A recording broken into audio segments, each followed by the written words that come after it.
అనగనగా ఒక చిన్న పల్లెటూర్లో రాములు అనే కుర్రాడుండేవాడు. రాములుకు చదువుకోవాలని చాలా ఆశ. కాని వాళ్ళింట్లో పైసలిబ్బంది ఎక్కువుండేది. పొద్దుగాలనే లేచి వాళ్ళ నాయనతోని కలిసి చేనుకు పోయేవాడు. ఒకరోజు రాములు వాళ్ళ నాయననడిగిండు. నాయనా, మనమెంత కష్టపడ్డా ఈ ఎర్రమట్టిల పంట ఎందుకు పండుతలేదు? మనమెప్పుడూ ఇట్లనే ఉండాల్నా అని దిగులుగా అన్నాడు. అప్పుడు వాళ్ళ నాయన ఒక గింజను చేతికిచ్చి, బిడ్డా, ఈ మట్టిని తక్కువ చూడకు. దీనికి కావాల్సింది ఏడుపు కాదు, ఎముకలు విరిచే కష్టం. నీ చదువు కూడా ఈ పంట లెక్కనే. ఓపిక పడితేనే గెలుస్తావు అని చెప్పిండు. ఆ ఏడాది అస్సలు వానల్లేవు. ఊర్ల చెరువులన్నీ ఎండిపోయినాయి. అందరూ ఇక మన బతుకులింతే అని ఆశలు వదిలేసుకున్నారు. కాని రాములు మాత్రం ఊరుకోలేదు.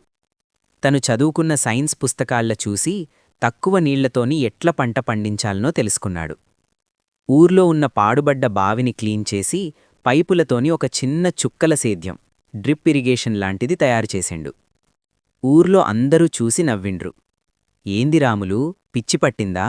ఈ ఎర్రమట్టిల ఏం పండుతది అని ఎగతాళి చేసిండ్రు. కాని రాములు వెనక్కి తగ్గలే.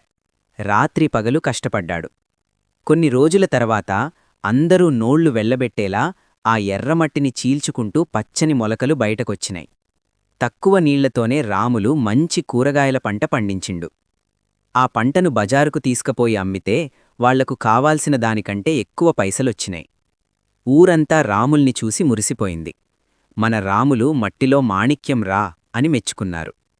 కష్టం వచ్చిందని బాధపడితే పనికాదు, దానికొక ఉపాయం వెతకాలి. కష్టే ఫలి. ఎవరో వస్తారని, ఏదో చేస్తారని చూడద్దు. నీ కష్టం మీద నీకు నమ్మకముంటే ఎర్రమట్టిలో కూడా బంగారం పండుతది. పుస్తకాల్లో చదివిన తెలివిని ఊరికే ఉంచకుండా పనుల్లో పెడితేనే దానికి అసలైన గౌరవం వస్తది.